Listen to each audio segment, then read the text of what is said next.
ओम श्री गणेशाय नमः। गणपति स्थापना के बाद हमें विसर्जन कब कैसे करना है, कौन से शुभ मुहूर्त है। जैसे 2.5 दिन के आपने गणपति रखे हैं तो विसर्जन कब किया जाएगा, इसका शुभ मुहूर्त भी जानेंगे। 10 दिन के, 7 दिन के, 5 दिन के, इन सभी शुभ मुहूर्तों की बात करेंगे। और पूजा में रखा और बचा हुआ सामान आपको कैसे जो है प्रयोग में लेना है, किस तरह से विसर्जित करना है, ध्यान से सुने। देखिए, गणपति विसर्जन 2 तरह से किया जाता है। एक तो पवित्र तट पर, नदी के तट पर किया जाता है। ऐसा संभव ना हो तो घर पर भी बड़े सरलतम तरीके से विसर्जित किया जा सकता है। छोटी छोटी चीज़ों का आप ध्यान रखिए। तो कैसे विसर्जन करना है, ध्यान से सुने। आपने प्रथम दिन जिस तरह से मन में कल्पना की है कि मैं इतने दिन के गणपति रखूंगी, उस दिन सुबह या शाम को जब भी आपके पास समय हो, सुंदर भाव सच्चे मन से, हमेशा जब किसी को हम विदा करते हैं तो कुछ ना कुछ खिला पिला कर ही विदा करते हैं। उस दिन गणपति के निमित्त जो आप इतने दिनों में नहीं कर पाए हैं, गणपति की प्रिय वस्तु, उन सभी चीज़ों को आप घर बना सकते हैं, बाजार से लेकर आ सकते हैं। कुल मिलाकर उस दिन सच्चे भाव सच्चे मन से गणपति को उन चीज़ों का भोग लगाएं। बहुत सुंदर माना जाता है। साल में एक बार ही यह मौका मिलता है जो कि गणपति विसर्जन के स्वरूप में जाना जाता है। तो आप सभी इस दिन सबसे पहले गणपति गजानन को कुछ भोजन कराएं, उनकी विधि विधान से पूजा करें। जैसे उन्हें पुष्प समर्पित करें, दूर्वा समर्पित करें, उनकी आरती परिवार के साथ करें और उसके बाद गणपति विसर्जन की प्रक्रिया को शुरू करें। सबसे पहले भूल चूक के लिए क्षमा प्रार्थी हो और भारी मन से प्रार्थना करें कि गणपति गजानन, आपने हमें चुना कि आप हमारे घर पर विराजित हो। आपका धन्यवाद और आभार। मेरे घर पर इसी तरह से रिद्धि सिद्धि बनाए रखना और अगले साल तुम जल्दी आना, ऐसी प्रार्थना करते हुए पूजा चौकी को हल्का सा आप हिला लीजिए। भूल चूक के लिए क्षमा प्रार्थी हो जाए। उसके बाद सबसे पहले आपको गणपति को सबसे पहले नहीं उस साइड से करना है। आपको सबसे पहले वहाँ जो रोज दीपक की बत्तियाँ इत्यादि थी उन्हें अलग कर लेना है। फूल पत्तियों को एक थैली में या आप सभी किसी प्लेट में रख लीजिए। आपके जो रोज प्रयोग होने वाले गणपति हैं उन्हें अपने घर के मंदिर में रखना है। रिद्धि सिद्धि को विसर्जित नहीं करना है। जो सुपारी के आपने बनाए हैं, इस बात का ध्यान रखिए। उन्हें अपने घर के मंदिर में ही आप स्थापित करेंगे, इस चीज़ का ध्यान रखिएगा। तो यह आपके बहुत काम की जानकारी रहेगी, सुनिएगा। यज्ञोपवीत आप पंडित जी को दान कर सकते हैं। घर पर कोई पहनने वाले हैं तो आप प्रयोग में ले सकते हैं। और साथ ही जो है दक्षिणा यहाँ पर रखी हुई है तो वह किसी मंदिर में आप दान कर आते हैं या गौ माता को चारा के रूप में खिला देते हैं। उनसे लेकर कहने का अर्थ है तो शुभ माना जाता है। प्रसाद सबसे पहले भगवान जी ने ग्रहण कर लिया है तो प्रसाद आपने नारियल का हो, गुड़ का हो, मोदक का हो, फल इत्यादि को आप सभी जो है वहाँ जो भक्तजन आए हैं उनमें सबसे पहले वितरित कर दीजिएगा। यही सबसे श्रेष्ठ और अति उत्तम प्रक्रिया मानी जाती है विसर्जन की। फिर उसके बाद आप जो है जो कलश रखा हुआ है, कलश के ऊपर जो नारियल है उसे 3 तरह से प्रयोग में ले सकते हैं। एक तो अपने घर की तिजोरी में उसे रख सकते हैं, लाल कपड़े में दुकान के गल्ले के स्थान पर रख सकते हैं, घर के द्वार पर लाल वस्त्र में टांग सकते हैं, नहीं तो आप सभी प्रसाद स्वरूप भी वितरित कर सकते हैं। तो 3 तरह से जो है यह प्रयोग किया जाता है। अब तीनों में से कोई एक प्रयोग चुन लीजिएगा, ठीक है। नारियल का यह करें। साथ के साथ आप सभी जो फूल है उन्हें अलग कर आप सभी इसके साथ साथ आप जो कलश के अंदर आपने सामग्री डाली है, जैसे हल्दी की गांठ, 1 रुपये का सिक्का, अक्षत, इसमें थोड़ा सा अपने घर के जो तिजोरी है या दुकान का गल्ला है वहां आप किसी लाल वस्त्र में रख लीजिए। अब आप सभी को गणपति विसर्जन करना है तो सबसे पहले गणपति का मुंह मीठा आप करवाएं। साथ के साथ उनके लिए एक वस्तु जरूर बांधे।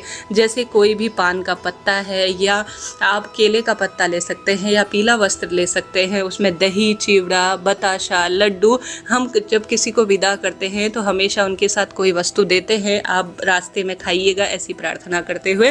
तो आप सभी उसी तरह से गणपति गजानन को उनके पास कोई ना कोई चीज बांध कर पोटली के रूप में उनके हाथ पर थमा दीजिए। उसके बाद आप सभी गणपति को पूरे घर में घुमाइए। अशुद्ध स्थानों पर नहीं जाना है, शुद्ध स्थानों पर पूरे घर में उन्हें घुमाइए। उसके बाद अपने घर की छत पर या अपने घर की बालकनी पर कोई बड़ा सा टब ले लीजिए, कोई बाल्टी, कोई गमला ले सकते हैं और उसमें सबसे पहले थोड़ा गंगा जल और जल डालें और उसके बाद गणपति का मुख आपके घर की ओर हो। इस तरह से आप सभी को गणपति को सबसे पहले छोटी छोटी सी 3 डुबकी लगानी है और चतुर्थ डुबकी में आपको गणपति को छोड़ देना है। मिट्टी के बने हुए गणपति है उसी में समाहित हो जाएंगे। तो इस तरह से यह सामग्री विसर्जन का नियम होता है। साथ ही फूल पत्ती गणपति को चढ़ाई गई, दूर्वा, इन सभी को गणपति के साथ ही आप छोड़ दीजिए। बस प्लास्टिक का प्रयोग ना करें, इस चीज़ का ध्यान रखें। पवित्र नदी में कर रहे हैं तो भी इसी तरह से विसर्जित किया जाता है। यही सर्वश्रेष्ठ विधान होता है।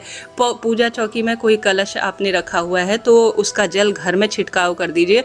चावल पूजा में प्रयोग होते हैं तो इनको चींटी, चिड़िया, कबूतर के लिए डाल सकते हैं। थोड़ा अपने भंडार घर में रखें, साथ ही पंडित जी को दान भी दे सकते हैं, इच्छा आपकी है। तो इस तरह से गणपति पूजन के बाद यह विसर्जन का नियम होता है जो मैंने आपको बतलाया है। आप सभी इसी तरह से विसर्जित करें। अब आइए बढ़ते हैं कब कैसे विसर्जन करना है और शुभ मुहूर्त इसका क्या है। तो इस तरह से विसर्जित करें संपूर्ण सामग्री। अगर घर पर नहीं कर रहे हैं, नदी में विसर्जित कर रहे हैं तो सभी चीज़ें नदी में रख सकते हैं कि और साथ ही नदी में अगर आपने गणपति को विसर्जित कर दिया है और सिर्फ फूल सामग्री इत्यादि बची है तो किसी पवित्र पेड़ के नीचे भी समर्पित कर सकते हैं। शुभ ही शुभ माना जाता है।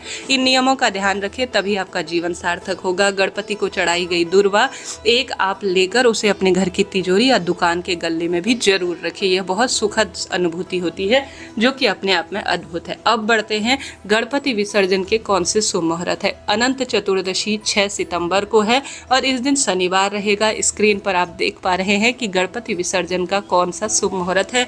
स्क्रीन पर मैंने प्रातःकाल का भी बताया है, अपराह्न का भी बताया है, शाम का भी और रात्रि का भी शुभ मुहूर्त मैंने संध्या काल का भी बताया है। 6 तारीख का तो यह हो गया। अगर आप जो है 5वें दिन गणपति विसर्जन कर रहे हैं तो भी मैंने स्क्रीन पर दिया है और साथ के साथ आप 3 दिन, 5 दिन, 7 दिन इनके ला रहे हैं तो उसका भी मैंने स्क्रीन पर विवरण दिया हुआ है। तो इनको देखकर आप स्क्रीनशॉट ले लीजिए और इनको देखकर ही विसर्जित कर दीजिएगा। तो इस तरह से गणपति विसर्जन की मैंने आपको पूरी बात बता दी है। इन शुभ मुहूर्तों में ही आप गणपति विसर्जन करते हैं तो बहुत सुखद और श्रेष्ठ माना जाता है। गणपति विसर्जन से संबंधित कोई प्रश्न हो तो आप पूछ सकते हैं। आपका अपना चैनल है। गणपति विसर्जन कोई साधारण दिन नहीं है, यह अपने आप में चमत्कारी दिन है। 5वें दिन गणपति विसर्जन अगर कर रहे हैं तो 31 तारीख को होगा जो कि अपने आप में अद्भुत है। तो इस दिन आप गणपति विसर्जन करें। जितने दिन आपके घर पर गणपति बैठे हैं यह तो चमत्कारी दिन है, श्रेष्ठ दिन है और इनका जो है पूजन करने के साथ साथ आप विसर्जन में इन नियमों का ध्यान रखें। जैसे कि विसर्जन करते समय जितना संभव हो जो सामग्री है आपके पैरों पर ना आने पाए और जो है सुंदर भाव सच्चे मन से जितना पूजन करना आवश्यक है। अंतिम दिन में उनके निमित्त जो आप नहीं कर पाए हैं जैसे दुर्वा घास की माला उनके गले में धारण कराएं और साथ ही मोदक इत्यादि उनको प्रिय जो वस्तु है उन चीज़ों का भोग लगाकर अपना जीवन सार्थक करें। आशा है, उम्मीद है मैंने आपको पूरी बात अच्छी तरह से समझाई है। फिर भी कोई प्रश्न रह जाए, कोई चीज़ अटक जाए आप जहां पर, वहां आप कमेंट्स के द्वारा पूछ सकते हैं। आप सभी के लिए यह वीडियो उपयोगी रहा हो तो गणेश जी महाराज की जय कमेंट्स में जरूर लिखिएगा। गणपति गजानन इसी तरह से आपके घर में रिद्धि सिद्धि प्रदान करे, सुख समृद्धि आपके घर में हो, यही प्रार्थना करते हैं। जय श्री गणेश जी महाराज। हर हर महादेव की जय।